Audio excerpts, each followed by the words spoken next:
ദേശീയ തലസ്ഥാനമായ ഡൽഹിയിലെ ഒരു പ്രമുഖ സ്വകാര്യ സ്കൂളിൽ നടന്ന ബോംബ് ഭീഷണിയെ തുടർന്ന് ഉയർന്ന ആശങ്കകളും പരിഭ്രാന്തിയും ഒരു വിദ്യാർത്ഥിയുടെ വികൃതിയും പരീക്ഷാ പേടിയും മാത്രമായിരുന്നുവെന്ന് കണ്ടെത്തിയതോടെ അത് കെട്ടടങ്ങി. എന്നാൽ ഒരു കുട്ടിക്കുറുമ്പിന്റെ നിരുത്തരവാദപരമായ പ്രവൃത്തി ഒരു നഗരത്തെ ഒന്നടങ്കം മുൾമുനയിൽ നിർത്തുകയും സുരക്ഷാ സംവിധാനങ്ങളെ മണിക്കൂറുകളോളം ആശങ്കയിലാഴ്ത്തുകയും ചെയ്തു എന്ന വസ്തുത സംഭവത്തിന്റെ ഗൗരവം വർദ്ധിപ്പിക്കുന്നു. ഡൽഹിക്ക് പുറത്തുള്ള വിശാൽ ഭാരതി പബ്ലിക് സ്കൂളിൽ വെള്ളിയാഴ്ചയാണ് ഈ സംഭവം നടന്നത്. പരീക്ഷ ഒഴിവാക്കാൻ വേണ്ടി ഒരു വിദ്യാർത്ഥി അയച്ച വ്യാജ ഇമെയിലാണ് ഇത്രയും വലിയ സംഭവ വികാസങ്ങൾക്ക് കാരണമായത്.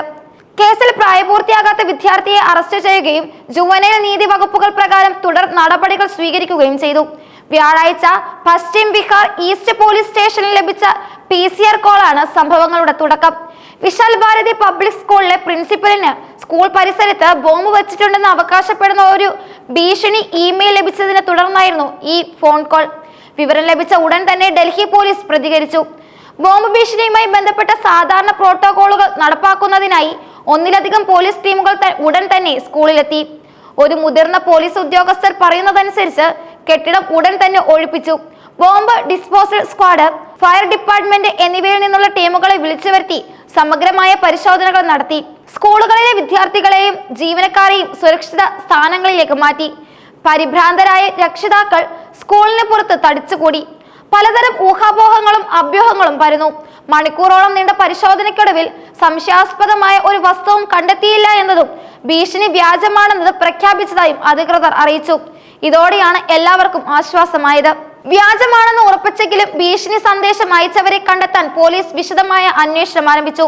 കേസ് രജിസ്റ്റർ ചെയ്ത പോലീസ് സൈബർ ടീമിന്റെ സഹായം തേടി. സൈബർ വിദഗ്ധർ നടത്തിയ അന്വേഷണത്തിൽ ഇമെയിൽ അയച്ചത് സ്കൂളിലെ തന്നെ ഒരു പ്രായപൂർത്തിയാകാത്ത വിദ്യാർത്ഥിയാണെന്ന് കണ്ടെത്തി. തുടർന്ന് പ്രായപൂർത്തിയാകാത്ത കുട്ടിയെ പോലീസ് പിടികൂടി. ചോദ്യം ചെയ്യലിൽ ഈ പ്രവൃത്തി ചെയ്തതിന്റെ കാരണം വിദ്യാർത്ഥി പോലീസിനോട് സമ്മതിച്ചു. പരീക്ഷയെ ഭയന്ന് സ്കൂളിന് അവധി പ്രഖ്യാപിക്കാൻ വേണ്ടിയാണ് താൻ ഭീഷണിയുമായി ആ കുട്ടി സമ്മതിച്ചതെന്ന് ഉദ്യോഗസ്ഥർ പറഞ്ഞു. പരീക്ഷകൾ ഒഴിവാക്കാനുള്ള എളുപ്പ വഴിയായാണ് ഈ കുട്ടിക്കുറുമ്പ് ബോംബ് ഭീഷണിയെ കണ്ടതെങ്കിലും അതിന്റെ പ്രത്യാഘാതങ്ങൾ എത്ര വലുതായിരുന്നുവെന്ന് പിന്നീട് മാത്രമായിരിക്കും ഈ വിദ്യാർത്ഥി തിരിച്ചറിഞ്ഞത്. പോലീസ് കുട്ടിയെ ജുവനൈൽ ജസ്റ്റിസ് വകുപ്പുകൾ പ്രകാരം തുടർ നടപടികൾക്കായി കൈമാറി. ഇത്തരം കേസുകളിൽ കുട്ടിയുടെ മാനസികാവസ്ഥ, വീട്ടിലെ സാഹചര്യം, പ്രവൃത്തിയുടെ ഗൗരവം എന്നിവ പരിഗണിച്ചാണ് ജുവനൈൽ ജസ്റ്റിസ് ബോർഡ് നടപടി സ്വീകരിക്കുക. കുട്ടിയുടെ ഭാവിക്ക് കോട്ടം വരാത്ത രീതിയിലുള്ള പരിഹാര മാർഗങ്ങളും കൗൺസിലിംഗുകളും നൽകാനും അധികൃതർ ശ്രമിക്കുന്നുണ്ട്. എന്നാൽ ഈ ഒറ്റപ്പെട്ട സംഭവം സമൂഹത്തിൽ വലിയ ചർച്ചകൾക്ക് വഴിവെച്ചിരിക്കുകയാണ്. വിദ്യാർത്ഥികൾക്കിടയിലെ വർദ്ധിച്ചു വരുന്ന പരീക്ഷാ സമ്മർദ്ദം എത്രത്തോളം അപകടകരമായ അവസ്ഥയിലേക്ക് എത്തുന്നു എന്നതിന്റെ സൂചനയാണിത്. മത്സര ബുദ്ധിയുള്ള ഈ കാലഘട്ടത്തിൽ മാർക്ക് കുറയുമോ എന്ന ഭയം വിദ്യാർത്ഥികളെ ഇത്തരം വിചിത്രമായ പ്രവർത്തികളിലേക്ക് നയിക്കുന്നു. ഇന്റർനെറ്റിന്റെയും ഇമെയിലിന്റെയും ഉപയോഗം എളുപ്പമായത് ഇത്തരം വ്യാജ ഭീഷണികൾ അയക്കാൻ കുട്ടികളെ പ്രേരിപ്പിക്കുന്നു. സ്വന്തം വിവരങ്ങൾ വെളിപ്പെടുത്താതെ ഇമെയിൽ അയച്ച് രക്ഷപ്പെടാമെന്ന തെറ്റിദ്ധാരണയും ഇതിന് പിന്നിലുണ്ടാകും. സൈബർ ലോകത്തെ നിയമങ്ങളെക്കുറിച്ചും ഇത്തരം പ്രവർത്തികളുടെ നിയമപരമായ പ്രത്യാഘാതങ്ങളെക്കുറിച്ചും കുട്ടികൾക്ക് മതിയായ അവബോധം നൽകേണ്ടതിന്റെ ആവശ്യകത സംഭവം ചൂണ്ടിക്കാട്ടുന്നു. ഒരു വ്യാജ ഭീഷണി കാരണം Delhi police, fire force, bomb disposal squad തുടങ്ങിയ സുരക്ഷാ സംവിധാനങ്ങൾക്ക് ചെലവായ മനുഷ്യ പ്രയത്നവും സാമ്പത്തിക ചെലവും വളരെ വലുതാണ്. യഥാർത്ഥത്തിൽ ഒരു അടിയന്തര സാഹചര്യം ഉണ്ടായാൽ ഈ വിഭവങ്ങൾ ഉപയോഗപ്പെടുത്തേണ്ട സന്ദർഭങ്ങളാണ് ഇത്തരം വ്യാജ കോഡുകൾ ഇല്ലാതാക്കുന്നത്.